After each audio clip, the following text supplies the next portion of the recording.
guys, and welcome to today's Los Blancos podcast. Today we will be doing an El Clasico review. Like I said yesterday, it's a follow-up to the preview yesterday. It was a good result for us. Let's hope we can build on that, and join me after. Let's get right into it.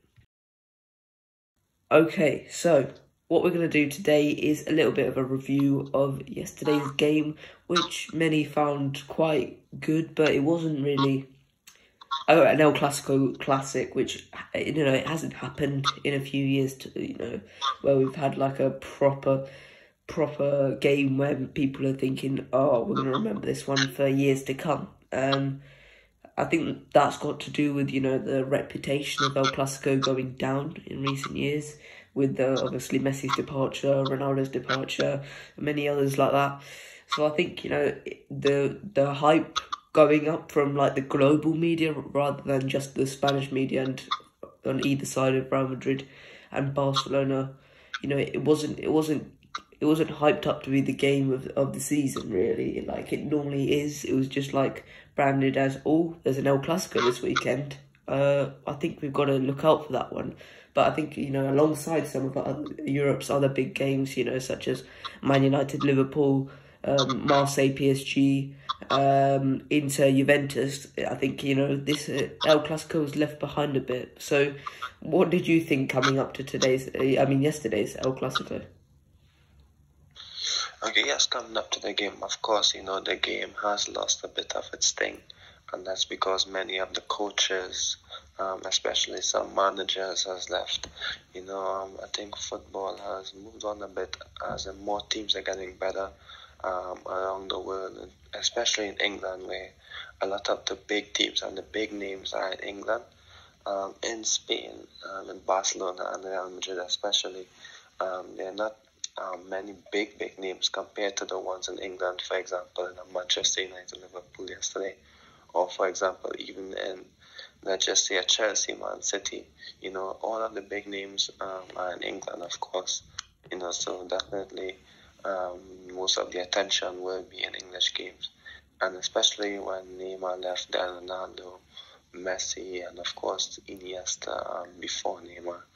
Of course, the game, not before Neymar, after Neymar, of course, the game will lose a bit of its sting. It will lose a bit of its history, of its reputation, and because El Clasico after has been known for the intensity, the aggression, So, however, that was still there on yesterday. However, with most of the names gone, it was a bit difficult, to get the excitement from the non-Real Madrid and Barcelona fans back the way it should be. Yeah, okay, so let's move on to the actual game. And what did you think of the lineup first coming in? Because, it was the lineup that most people expected, a repeat of the Shakhtar lineup. So did you want to see any other changes? Obviously, we did our lineup yesterday, and you predicted the entire lineup, and I probably would have predicted the entire lineup. I predicted what I wanted to see, but was it the lineup that you wanted to see, or was Carlo giving Barcelona a bit too much respect coming into this game? No, of course, that's a lineup. I think that was the best possible lineup that Real Madrid had on today, because in the defense, we needed many to be back, because we were having a bit of issues in our left back position. Nacho played like 3 different positions in like 7 games. I think he played 2 at left. I think he played 3 at left back, 2 at centre back, and 2 at right back. And that wasn't good for the back line. I think we needed some stability. So the back line, after a good performance against Shakhtar, we needed to keep it. We needed to keep the understanding going with Alaba and Militao. I think Lucas, because he's faster than Nacho, I think we need him at right back. In midfield, Casemiro, Kroos, and Modric played really well against Barcelona. They needed to control the tempo, and they did so. And then in attack, Benzema, Rodrigo, and Vinicius had such a good game against Shakhtar. Real Madrid needed them, and because of their speed and Benzema's intelligence, which allowed Vinicius and Rodrigo to be impactful against Shakhtar. I think that was a perfect lineup for today. Like I said in the preview, Vinicius and Rodrigo's speed against Barcelona's backline would have been very important, and their quick transition. Yeah, okay, so one thing I did not say yesterday, which I thought maybe could have been appropriate, was Oscar Mingueza. You know, yesterday I said Barcelona's predicted lineup. I forgot to mention in that Barcelona's right-back position, because they were moving Dest forward, they could either put Sergi Roberto or Oscar Mingueza, and I thought, you know, one of the reasons why I left that out in the end was because I thought it was a bit of a no-brainer for Barcelona why you would pick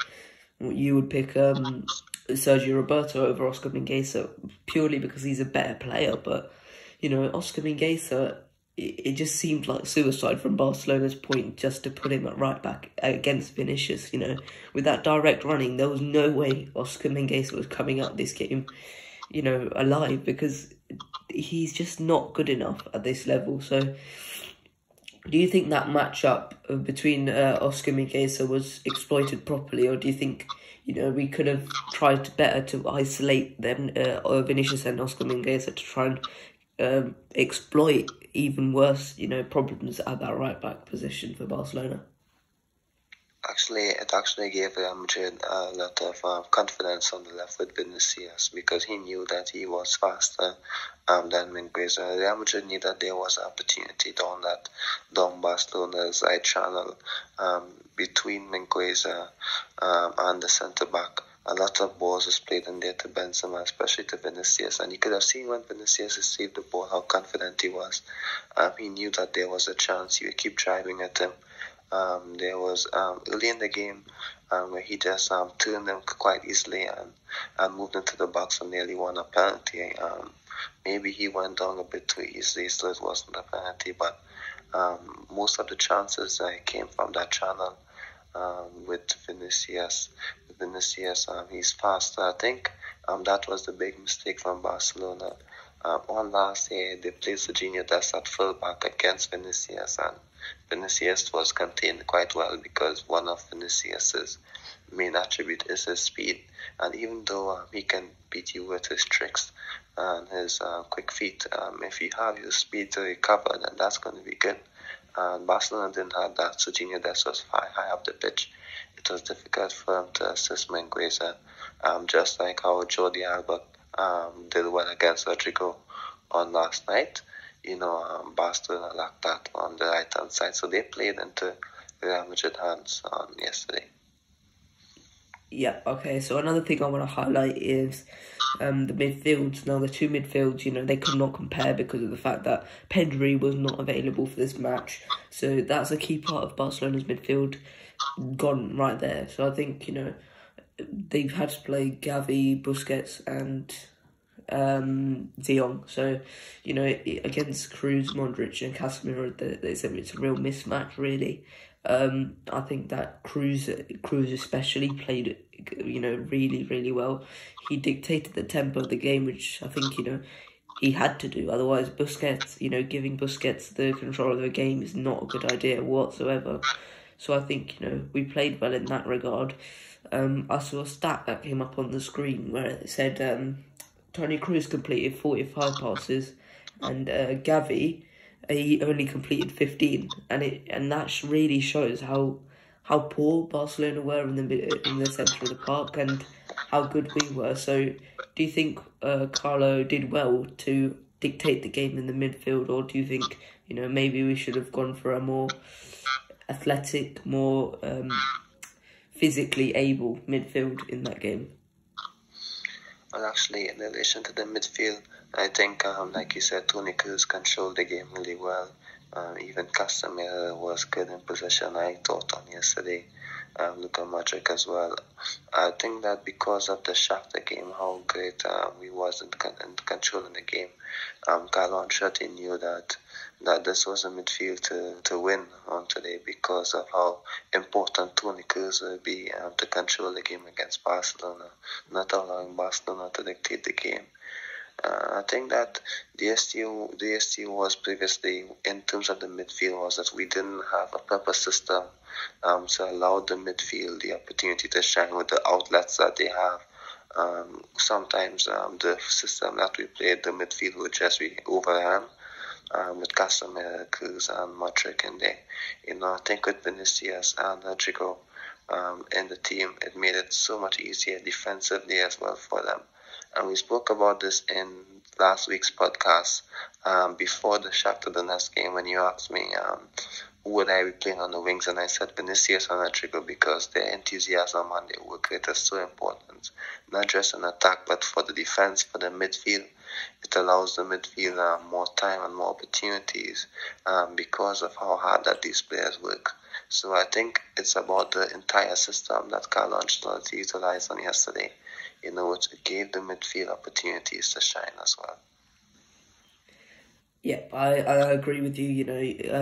Back then, I thought that Vinicius and Hazard would most likely be the main guys on the wing. But now coming into next week games, I think Vinicius and Rodrigo are the go-to pair now. Hazard still, of course, awaiting his first El Clasico appearance, which evaded him yesterday. But yeah, I think we played well on the wings. The direct running from those two. Their enthusiasm, like you said. They're obviously very, very hard workers. Rodrigo, he might not be as technically gifted as Vinicius, but he makes up for it. By working so hard off the ball, making those runs. His movement was a nightmare for Jordi Alba, and I think he played incredibly well. But one player I do want to highlight is Lucas Vazquez. Obviously got the winning goal, which proved to be the winning goal late on after Aguero scored the winner. But he highlighted his performance. In the first half, he was a bit dodgy. He was making a few sloppy passes, as were the whole of the defence, really. But in the second half, he started getting control of the game and he bombed forward a lot. And I think his goal, represented how he plays. He works extremely hard and. Right there, he wanted it more than Eric Garcia. We pointed out that Eric Garcia can be extremely dodgy defensively yesterday, and I think it proved to be the case. Lucas Vazquez simply wanted the ball more than Eric Garcia, and ended out getting the ball and putting it into the back of the net. So, what did you think of Lucas Vazquez's performance? Yes, of course, Lucas Vazquez had a really good game against Barcelona last year as well. So I was quite confident in trusting him coming into this one. And with Lucas, in general, sometimes, he would have good games and sometimes he would be exploited. However, I think with Rodrigo ahead of him, it made it a bit easier, whether it's Rodrigo, whether it's Fede Valverde ahead of him. I think that's given the opportunity for extra coverage. He knew that someone would be there to help him out. And yes, he started the game a little bit not too dodgy, but of course it's simple mistakes. Especially with that late challenge on Depay, he was a bit late in terms of pressing a bit. However, I think when he settled into the game, he did really well. I think he did really well to contain Depay and Fati on that left as well. So it was a good game, of course, from Lucas Vazquez. He is definitely well going forward also. So I think that's a good sign for Madrid. That's a good confidence booster for Lucas whenever he has the opportunity to back up Carvajal. So it's definitely a game where we can be happy with his performance. And of course, maybe later on in the season, he may have another bad game at fullback, and like the one against Valencia, where we don't trust him for a few matches. But this is what we know Lucas Vazquez can do. And if he can continue putting in these performances in big games, then Madrid fans will be quite happy trusting him again, just like we did on last season. Yeah, I mean, with Lucas Vazquez, you can clearly see that, you know, he's got to be doing something right every single time in training, because consistently managers really like him, and you know he always puts in the hard work, and he never really complains. So you know he's a manager's dream, but you know ultimately he played very, very well, and I think you know consistently managers like him. You know Zidane in his first tenure, then Lopetegui, then Santiago Solari, then back to Zidane, and now ultimately Carlo. So, you know, he's got to be doing something right, and he's, you know, consistently getting the minutes, which I think he deserves, you know. I don't think Carvajal, I think he should be getting the next game as well, because Carvajal is just coming back from an injury, and I really don't want Carvajal another injury for him, because, you know, the man is literally a walking signal at this point. Yeah, of course. You know, Carvajal have been having injury issues maybe for the past 3 years. You know, so I think that as much as you can contain him as possible, then you can. Yeah, it's not like Lucas Vazquez had a terrible game where we need to rush him back. You know, we can utilize Vazquez at fullback and maybe Carvajal off the bench. You know, it's something that we can take our time and analyze because of the win on today, because the team is not under pressure. So that's good news for Carlo Ancelotti that Lucas is back in form.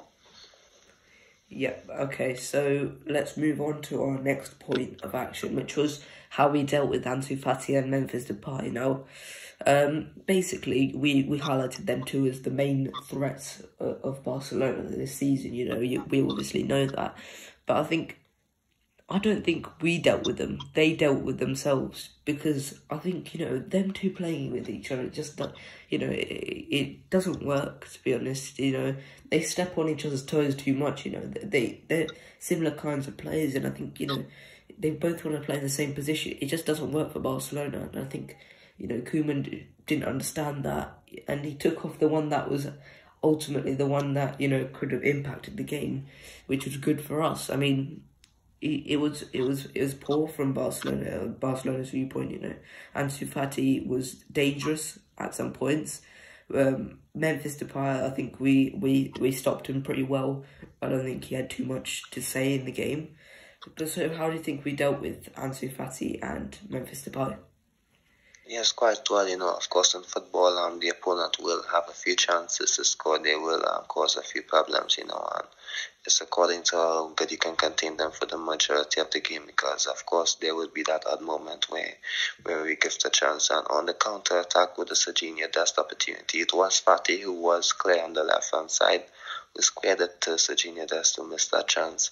You know, so of course, you know, there will be opportunities, but I think after that opportunity, there were not any clear-cut chances for Real Madrid. For Barcelona, I do apologize, from Fati and Depay, because like you said, you know, they didn't combine well. They didn't play with the same speed that Real Madrid played with. You know, we were faster than them. If you look at our moments with Vinicius and Benzema and Rodrigo, on the wings, you know, if you look at Barcelona's performance, there wasn't any much speed to their game, you know. Whenever Barcelona had opportunities, I think the defense, we reacted quite well. We jumped back into possession. Alaba and Militao stepped up quite well, you know, to win the ball when it was necessary. You know, I think Mendy being back was helpful as well, you know, in keeping the backline solid. You know, so we contained them quite well. You made a good point that they are both similar players. They both like to operate a bit from the left. So it was maybe a bit of two similar players, you know, not finding the right combination. At this time, you know, maybe that can come later on for Barcelona. But today, Real Madrid, I think that we were a bit faster in defense as well. I think we played with high enthusiasm as well. Or maybe we played with a system that we knew how to execute it, how to exploit Barcelona. So technically, it's not like they had terrible games, but I just think that Real Madrid knew how to contain them, and we executed our plan to perfection. Yep, I agree. So let's move on. You spoke about Mendy for a second there. I think, that relationship between Mendy and Alaba is growing. And I think one thing that was easy to pick out today was, the way that Alaba attacked. And I think Mendy helped him facilitate that. When Alaba went forward, Mendy dropped into left centre-back and, they almost formed like a back three with Casemiro sometimes slotting in there, Cruz sometimes slotting in the centre.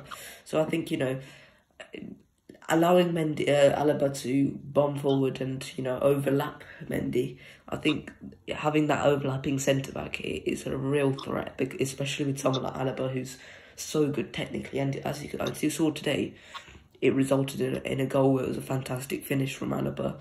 And I think, that could be a cause for concern for opponents in future games. What do you think about that overlapping centre-back role from Alaba? Yes, and you have to pick your moments on these occasions. You can't do it every single time. You need the right footballer to do that. It was quite similar to, of course, Sergio Ramos, who would sometimes win the ball and you'd see him very important in the counter-attacks to finish off the move. Of course, Alaba is younger than Ramos. He's a better attacker than Sergio Ramos. Well, when he has the ball at his feet, I'm talking about Ramos is better in finishing on the AF days, the ball in the box or something like that. But I think that Alaba, his energy, his intelligence, because he does play in midfield. He is a fullback, so he knows how to overlap. He knows how to get forward. So I think it's all about picking your moments. If you have players like Mendy and Casemiro in your team, then yes, that's very important. To have that understanding when to go. That the other player understands that and he can stay. So that's why I think that Alaba is happy in playing centre back, even though we knew that he wants to play in midfield because he knows that he can pick his moments and push forward. I think that's maybe what Ancelotti told him, that maybe he would have the opportunity to have moments like that on today when Mendy is back because of Mendy's defensive ability and defensive stability. So that allowed Alaba to be... I like to call them, they play both sides of the game, both in attack and defense. And you can't do it all the time because it could be a bit dangerous, but you have to pick your moments. I think that's something that Sergio Ramos did really well in the past. Casemiro does it sometimes. So with Alaba doing that, I think it gives Madrid an extra element in the game, an extra element in the attack. It can catch opponents by surprise like it did on today. So that's a good tool, a good weapon that Real Madrid can use. And of course, if you look at Mendy, he was really good attacking wise as well in terms of getting forward. I think he is improving a lot when he goes forward with the ball at his feet. I think that if you look at another defensively sound fullback in football at this time on the right hand side, I would say Wan-Bissaka. And he isn't taking much steps in terms of his attacking qualities, but Mendy is.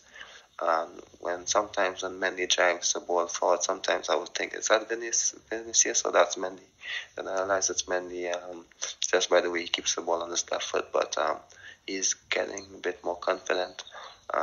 He played in the ball to Benzema with a quick interchange with Vinicius, Benzema into Mendy, back to Benzema, where we could have doubled our lead. It wasn't to be, but he is getting better and better, Mendy, and that started at the end of his first season when he scored that goal. He just pushed it past the fullback and just blasted it into the top corner. I think Mendy is improving so much in his attacking qualities. He's fast, he is strong, and of course that's when a player can defend and attack one of your fullback, then that's good. That's really good for the team stability. Yeah, well, I mean, Mendy's obviously, he's currently one of the best defensive fullbacks in the world, and I think we've highlighted that in the past, and I think it was shown today. One thing that I did see though, because of overlaps from Alaba, is that Dest really flourished down that right side. He was in my opinion Barcelona's best player on the day. He constantly had chances. That early chance in like the 23rd minute, I believe it was, where he just smashed over the bar. He was clean through on goal. and he smashed it over the bar. He also had a chance, later on in the game where he just took a long shot and it just skimmed over the bar, which, if they had gone in, it could have been a very different game. But, I do think, those are the risks we have to take, in order to play well and in order to do well at the top, at the highest level. One thing I do want to say is that yesterday I did look at ESPN FC's report on the game, and I think one thing that I highlighted was that Real Madrid are not a top team yet, and that's because they're currently in second gear. And I agree with that. We've had moments of brilliance from Vinicius, from Benzema, but I don't think we've hit that first gear yet. But the problem is, do you reckon we could hit the first gear? And I think, do you reckon that first gear is at the level of some of Europe's elite, the Man Cities, the Bayern Munichs of this world? Yeah, I think that because Madrid didn't have most of their players fit at the same time, Carlo Ancelotti didn't have the opportunity to play exactly how he wanted to.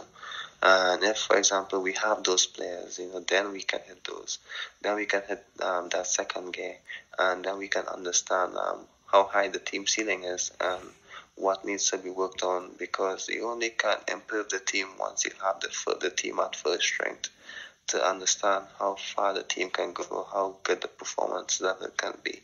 Then you can say, okay, this is the best that we can do. Let's improve on this end. Let's do this. Let's maybe tighten the midfield a bit.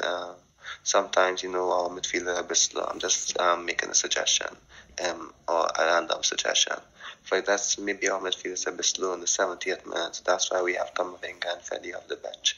You need to have your team at full strength with everyone available to understand how the capability and the potential of the team. And against Shakhtar, against Barcelona, as two back-to-back games, two back-to-back great performances, so that's a good sign. Of course we had some good performances earlier in the season, but it was one good game, then a 1-0 win, then a draw, then another win with a draw. Then we followed up with a loss to Sheriff and Espanyol.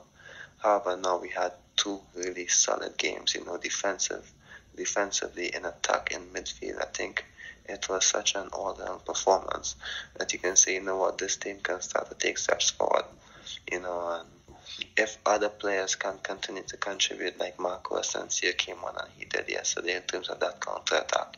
If Hazard can start playing better, then Madrid would have more options along with the fit players that we had available today. Camavinga and Freddy Valverde off the bench can freshen up the midfield. So as long as everyone is fit, then Madrid will have the opportunity to hit second game, and we'll have the opportunity to understand what needs to be worked on. So yes, I saw that yesterday with Alejandro Moreno, who said that.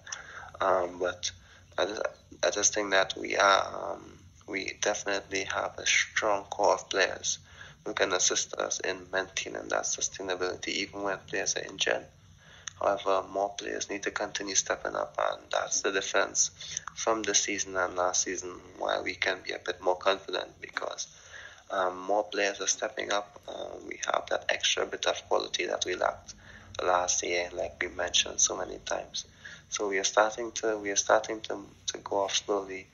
However, it's not like we're hitting the perfect performance. We have to maintain defensive stability and understanding, and that's what we are doing at this time with Militao, Alaba, Mendy, and soon Carvajal to be back. We're not too sure how Carvajal can be back for, but Carvajal will be back shortly, and it's about players being available, in my opinion. Yeah, okay, so have you got anything else to comment on yesterday's El Clasico, or is that really it? Well, the main thing, like I said, what gave Madrid the advantage was their speed, their transition, and how they can exploit Barcelona's defense. In other games, players like Hazard can be important because the line may be a bit deeper, the fullbacks may be a bit faster, and we will need a different approach to beat them. But this one, Carlo Ancelotti knew this. Zidane knew that on last season. I think it was quite a similar approach, but now it was a similar approach with better players in better form compared to Vinicius of last season. Vinicius of the season is way better. So, of course, Real Madrid could have exploited Barcelona easily.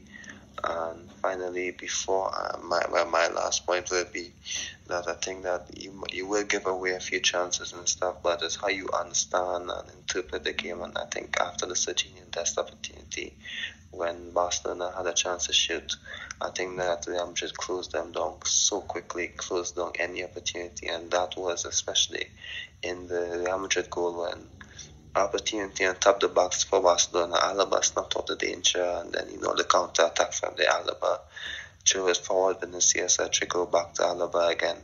I think we learned from any simple mistake. So Real Madrid deserved to win that game. They were faster, they were better in transition. Barcelona, of course, were not as quick in attack as Madrid, which allowed us to close down spaces. So both teams had the opportunities in possession, of course, but Real Madrid were dangerous in attack, and that's what gave us the win on today. Yeah, okay, so just to close off, I just want to say some streaks that have gone on. That's the first time we've won 4 in a row against Barcelona since 1965, which is obviously a big result for us, Previous matches have obviously been 2-1, 2-1, 3-1 and 2-0. So that's a good record for us to maintain in future. I hope, we can really build on for that and really embarrass Barcelona in future, build on that run, possibly. That also puts us top, but previous to Real Sociedad's draw with Atleti, which is a big result for us generally in the La Liga race, because now Atleti have dropped points against, it must be said, a very good Real Sociedad side, and that leaves us second.